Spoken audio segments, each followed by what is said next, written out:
I said Islam is concerned with more than yourself. Remember that? Islam by definition is concerned with more than yourself. If you say irka'u wasjudu wa'budu rabbakum, that's yourself. Make ruku', make sujood, be in a state of ibadah. But when he says waf'alul khair, do good, good helps who? Others. Now if you really want to be successful, then you have to help others. You have to do good for others. لَعَلَّكُمْ تُفْلِحُونَ, so you can be successful. But even if you do good for others, it's not for them, it's for who? Yourself. So our voluntary contributions in whatever way, shape or form are actually efforts to help our own selves.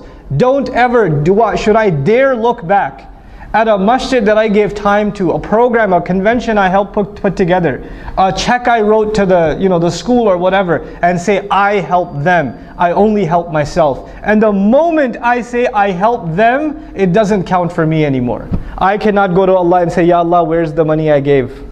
Allah will say, you already said it, you helped them. You didn't say you helped yourself. You can't have it both ways. Allah only takes one intention.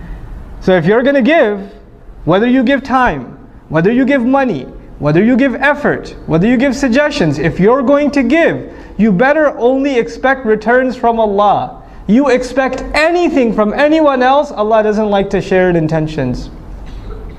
Allah is very jealous of intention, subhanahu wa ta'ala. He wants His intention to be exclusive.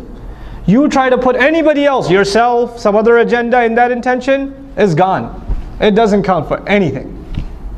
So you know how sometimes in Islamic organizations, especially because so many of our organizations are donation dependent. Masajid are donation dependent, schools are donation dependent, right? Da'wah organizations are donation dependent, publishers are donation dependent. People write a big check, somebody writes a $20,000, $30,000 check or something. And then all of a sudden shaitan comes to them first of all and says, Mabruk. And then he says, hey, by the way, why don't you give them a suggestion about the color of the carpet?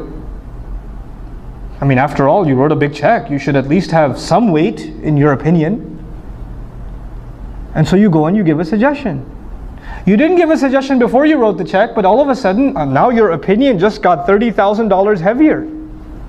So you want to give an opinion. And you're expecting that your opinion will be taken a lot more seriously. Now why? Because you gave some money. Then your intention for giving the money was not Allah anymore. It was just to get your opinion to weigh a little more. That's all you will get out of that sadaqah. That's all you'll get. Is it worth it? Think about that. Just think about that. Before you ruin the sadaqat you give. In any cause. Wallahi, in any cause. Don't tie your contributions to expectations. If you want to have expectations, have them with Allah.